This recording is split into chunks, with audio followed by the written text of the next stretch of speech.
9 de cada 10 lavandas que se compran en primavera están muertas antes del verano y casi ninguna llega a florecer de verdad. No es mala suerte, no es tu clima y desde luego no es que no tengas mano con las plantas.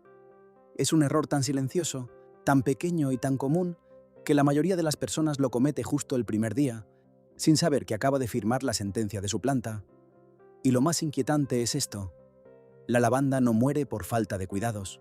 Muere muchas veces por todo lo contrario, por hacerle exactamente lo mismo que le funciona a cualquier otra planta de tu casa. Ahí está el misterio que hoy vamos a desentrañar, porque la lavanda no juega con las mismas reglas que las demás, y quien no conoce esas reglas la pierde una y otra vez sin entender por qué. Existe un truco, uno que muchos jardineros con experiencia conocen y rara vez explican en voz alta, que lo cambia absolutamente todo. En unos minutos vas a descubrir exactamente qué es eso que hace que una lavanda se marchite antes de tiempo, y el gesto silencioso que la mantiene viva, morada y perfumada durante años. Quédate, porque esto no lo cuentan en el vivero, donde te la vendieron. Para entender por qué muere, hay que entender primero de dónde viene, porque casi nadie se detiene a pensarlo. Cuando la mayoría de la gente ve una lavanda, piensa en un jardín francés, en campos morados, en bolsitas de aroma dentro de un cajón de ropa. Y sí, todo eso es lavanda, pero eso es como juzgar a un animal salvaje por la foto de un zoológico. Lo que estás viendo es la versión domesticada de una superviviente extrema. La lavanda no nació en jardines cuidados ni en macetas de balcón. Nació en las laderas secas y rocosas del Mediterráneo, en suelos pobres, pedregosos, casi sin nutrientes, castigados por el sol durante horas y azotados por el viento. Creció en lugares donde casi nada más quería crecer. Y esa es la primera pista de todo este misterio. Pero olvida por un momento todo lo que crees saber sobre esta planta, porque lo que voy a contarte ahora lo cambia absolutamente todo, y casi nadie lo entiende. La lavanda no evolucionó para recibir cuidados, evolucionó para resistir el abandono. Durante miles de años aprendió a sobrevivir con muy poca agua, a hundir sus raíces en terrenos duros y a defenderse del sol produciendo esos aceites aromáticos que tanto nos gustan. Ese perfume que asociamos con la calma y con la limpieza no fue un regalo para nosotros. Era, según explican muchos botánicos, un mecanismo de defensa, una forma de protegerse del calor extremo y de mantener alejados a ciertos insectos. Cada vez que hueles una lavanda, estás oliendo, en realidad, siglos de lucha por la supervivencia. Los pueblos antiguos entendieron muy pronto que esta planta tenía algo especial. Se suele decir que los romanos la usaban para perfumar el agua de sus baños, y de hecho la palabra lavanda vendría del latín lavare, que significa lavar. En muchas culturas mediterráneas se colgaban ramos secos en las puertas de las casas, porque, según la tradición popular, purificaban el ambiente y alejaban las enfermedades. Las abuelas de medio mundo la guardaban entre las sábanas y algunas aseguraban que ayudaba a dormir mejor, a calmar los nervios y a espantar las pesadillas. No tenían laboratorios que se lo confirmaran, pero tenían siglos de observación y observaban bien. Y ahora presta muchísima atención, porque todo lo que te he contado hasta aquí no es nada comparado con lo que viene. Aquí está escondida la razón real por la que tu lavanda murió. Toda esa historia de resistencia, de suelo pobre y de sol implacable, esconde una advertencia que casi nadie escucha. Si la lavanda pasó milenios adaptándose a la sequía, al abandono y a la tierra dura, ¿qué crees que le hacemos nosotros cuando la llevamos a casa? Exactamente lo contrario. La regamos con cariño todos los días. Le ponemos la mejor tierra, rica y oscura, llena de nutrientes. La colocamos en una maceta bonita en un rincón resguardado. La tratamos, en resumen, como a una planta delicada. Y con cada uno de esos gestos, hechos desde el amor más sincero, la estamos empujando lentamente hacia la muerte. Y aquí es donde te han estado engañando toda la vida, porque lo que todo el mundo cree que es cuidar bien a esta planta es justo lo que la mata.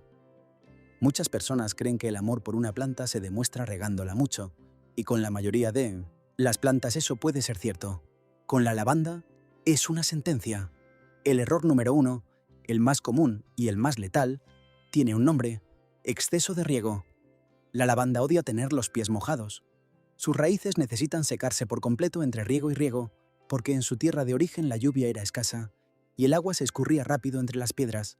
Cuando la mantenemos húmeda de forma constante, Las raíces empiezan a pudrirse en silencio, sin que se note nada por fuera. Para cuando las hojas se ponen grises y los tallos se secan, ya suele ser demasiado tarde. La planta no murió de sed, murió ahogada. Y ahora agárrate, porque lo que voy a decir es tan contrario al sentido común que la mayoría se niega a creerlo, hasta que ya ha matado 3 o 4 lavandas. Cuando una lavanda empieza a marchitarse, la reacción natural de casi todos es regarla más. Pobrecita, tiene sed, se está secando. Y con ese vaso de agua bien intencionado, terminan de rematar lo poco que quedaba vivo. Es una de las trampas más crueles de la jardinería. Los síntomas de una lavanda ahogada y los de una lavanda sedienta se parecen muchísimo por fuera. Las dos se ponen mustias, las dos pierden color, pero una pide agua y la otra suplica que la dejes secarse. Aprender a distinguirlas es, según muchos jardineros, la diferencia entre quien conserva la lavanda años y quien la entierra cada primavera. El segundo error tiene que ver con algo en lo que casi nadie piensa cuando compra una planta: la tierra. La mayoría de la gente llega a casa, coge la bolsa de sustrato universal más nutritiva que encuentra, esa tierra negra, rica y esponjosa, y planta ahí su lavanda convencida de que le está dando lo mejor. Y aquí está el segundo golpe silencioso, porque esa tierra tan buena para casi todas las plantas es veneno para esta. Un sustrato demasiado rico retiene el agua como una esponja y mantiene las raíces húmedas, justo lo que la lavanda no soporta. Además, tanto nutriente la vuelve perezosa y débil. Hace crecer mucha hoja blanda y verde, pero apenas flores. La lavanda florece de verdad cuando pasa un poco de hambre, cuando el suelo es pobre y arenoso y drena rápido, tal como era en aquellas laderas mediterráneas donde nació. Suena absurdo, lo sé, y sin embargo, esto que parece un descuido es precisamente el secreto de las lavandas más espectaculares que hayas visto nunca. Se suele decir en jardinería que a la lavanda hay que tratarla con una especie de cariño duro. Y esto conecta con el tercer error, que es donde la colocamos. Muchas personas, con toda la buena intención, ponen su lavanda en un rincón agradable, con sombra parcial, protegido del viento, cerca de una pared, un sitio cómodo. El problema es que la lavanda no quiere comodidad, quiere sol, mucho sol, idealmente 6 horas o más de luz directa al día. En la sombra se estira buscando la luz, se vuelve larguirucha y frágil, deja de producir aceites y casi siempre deja de florecer. Y ese ambiente resguardado y sin corriente de aire crea humedad estancada alrededor de las hojas, el escenario perfecto para los hongos. Le dimos el mejor rincón de la casa y para ella era el peor. Y ahora olvídate de todo lo anterior, porque lo que viene es el asesino silencioso, el que nadie ve, el que ha matado más lavandas que todos los demás errores juntos. Todo esto que te he contado hasta aquí son los errores que se ven, los que casi cualquiera puede llegar a intuir con el tiempo. Pero lo que viene ahora es distinto, porque ocurre bajo la tierra, donde no llega la mirada. Hablo del drenaje, o mejor dicho, de su ausencia. Puedes acertar con el riego, con el sol y con la tierra, y aún así perder la planta si el agua no tiene por dónde escapar. Muchas macetas bonitas no tienen agujeros en la base, o los tienen tapados por una capa de tierra apelmazada. El agua entra, baja, y se queda ahí abajo, formando una pequeña charca invisible donde las raíces se cuecen lentamente. Y este es exactamente el detalle que nadie te dijo cuando te vendieron la planta, ese que parece insignificante y en realidad lo decide absolutamente todo. En su hábitat natural, cuando llueve sobre las laderas del Mediterráneo, el agua no se queda, resbala entre las piedras, se filtra por la grava y desaparece en cuestión de minutos. Las raíces de la lavanda beben lo justo y enseguida vuelven a estar secas y aireadas. Eso es exactamente lo que necesita recrear cualquiera que quiera mantenerla viva. Por eso los jardineros con experiencia suelen mezclar la tierra con arena gruesa, con grava o con piedra pómez, y siempre eligen una maceta que drene. No lo hacen por capricho ni por seguir una moda. Lo hacen porque entendieron algo que el vivero rara vez explica. Para la lavanda, el agua estancada no es alimento, es una trampa mortal. Y todavía queda un error más, uno del que casi nadie habla y que envejece tu lavanda de golpe sin que te des ni cuenta. Tiene que ver con algo que muchos ni siquiera saben que hay que hacer: la poda. Se suele creer que una planta hay que dejarla crecer libre, que podar es agredirla, y con la lavanda, esa idea la condena. Una lavanda que nunca se poda se vuelve leñosa por dentro. La base se transforma en un amasijo de tallos secos y grises, duros como la madera, de los que ya no brota nada nuevo. Con los años se abre por el centro, se parte, y deja de florecer aunque todo lo demás lo hagas bien. Según la experiencia de muchos jardineros, una poda ligera después de la floración, sin llegar nunca a esa madera vieja, es lo que mantiene a la planta compacta, joven y llena de flores, temporada tras temporada. Y ahora sí, presta atención como no has prestado en todo el vídeo, porque llega el momento que lo explica todo, el secreto que lo cambia absolutamente todo, y que casi ningún jardinero dice en voz alta. Porque el gran secreto de la lavanda no es una técnica complicada, ni un producto caro, ni un fertilizante milagroso. Es un cambio de mirada. El secreto es este. Deja de tratar a la lavanda como una planta delicada y empieza a tratarla como lo que realmente es, una superviviente del desierto mediterráneo. Todo lo que instintivamente harías para cuidar una planta bonita, riego abundante, tierra rica, rincón resguardado, sombra amable, es precisamente lo que la mata. Y todo lo que parece descuido, dejarla secar, plantarla en tierra pobre, exponerla al sol brutal, olvidarte un poco de ella, es exactamente lo que la hace florecer. Y cuando entiendes esto, de repente todo encaja, y cada lavanda que perdiste en el pasado cobra un sentido nuevo y casi doloroso. La lavanda no muere por falta de amor, muere por exceso de un amor equivocado. Muere de comodidad, de abundancia, de agua, de tierra buena, de protección. Es una de esas paradojas hermosas de la naturaleza, la planta que asociamos con la calma, con los jardines cuidados y con la delicadeza, es en el fondo una guerrera que solo da lo mejor de sí cuando la vida le exige. Cuando la mimas, se debilita. Cuando la desafías un poco, florece con una fuerza que sorprende. Y ahí, según dicen muchos jardineros veteranos, está toda la sabiduría que se necesita para no volver a perder una nunca más. Y aquí hay algo que va a sonarte casi imposible viniendo de una simple planta de maceta, pero que se ha repetido durante siglos en boca de mucha gente. Hay quienes aseguran que la lavanda tiene lecciones que van mucho más allá de la tierra. Existe una vieja idea, repetida en muchos rincones del Mediterráneo, de que la lavanda enseña que a veces, lo que parece dureza, es en realidad la forma más honesta de cuidado, que no siempre ayudamos dando más, sino a veces dando lo justo.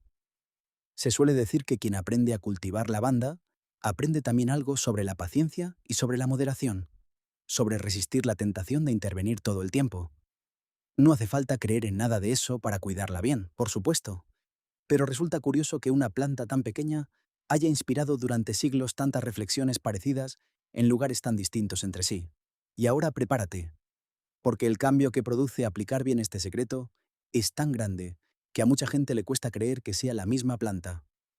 Una lavanda plantada en tierra pobre y arenosa, en una maceta que drena de verdad, bañada por el sol durante horas, regada solo cuando la tierra está completamente seca y podada con cuidado cada temporada, no solo sobrevive, prospera de una forma que parece imposible viniendo de esos primeros intentos fallidos.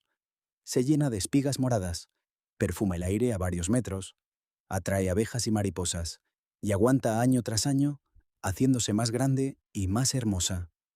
Muchas personas que llevaban una década enterrando lavandas cuentan que, al cambiar solo estos detalles, de pronto tuvieron la planta más espectacular del vecindario. No cambió su suerte, cambió su forma de entenderla. Pero espera, porque lo contrario también es cierto. Y es una escena que probablemente hayas vivido sin darte cuenta de que la estabas provocando tú mismo. Cuando se ignora todo esto, el desenlace es casi siempre el mismo, y es más triste de lo que parece. Empieza con una planta preciosa recién comprada, llena de flores, que dura unas semanas radiante.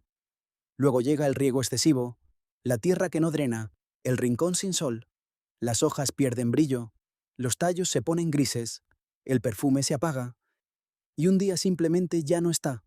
La persona concluye que no se le dan las plantas, que la lavanda es difícil, que tuvo mala suerte, y vuelve a comprar otra en primavera para repetir, sin saberlo, exactamente el mismo ciclo. Ese, y no otro, es el verdadero misterio que hoy hemos desentrañado. No era la planta, ni el clima, ni la mano.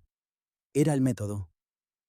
Eso sí, y esto es importante para que no te pases de frenada, tratarla como superviviente no significa abandonarla del todo.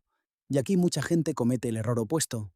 Una lavanda recién plantada sí necesita riego regular durante las primeras semanas, mientras sus raíces se asientan y aprenden a buscar el agua por sí solas. El cariño duro llega después, cuando ya está establecida. Y no todas las variedades son igual de resistentes al frío o a la humedad. Algunas toleran mejor los inviernos crudos y otras prefieren climas suaves. Así que muchas personas recomiendan informarse sobre la variedad concreta antes de plantarla. La lavanda es fuerte, sí, pero esa fuerza tiene sus propias reglas, y respetarlas es justo lo que la mantiene viva. Así que la próxima vez que veas una lavanda mustia y sientas el impulso de correr a regarla, detente un segundo y recuerda todo esto, porque ese gesto instintivo es justo el que la mata. Recuerda de dónde viene. Recuerda las laderas secas y el sol implacable. Recuerda que esta planta no pide que la salves del abandono, sino que la salves de tu exceso de cuidado. Quítale el plato con agua estancada, dale sol, deja que la tierra se seque, dale espacio para respirar. Muchas veces, lo que esa planta agonizante necesita no es más de lo que le estás dando, sino menos. Y en ese menos, hecho con conocimiento, está, según los jardineros que llevan toda la vida cultivándola, el único secreto que de verdad hacía falta para que tu lavanda deje por fin de morir antes de florecer.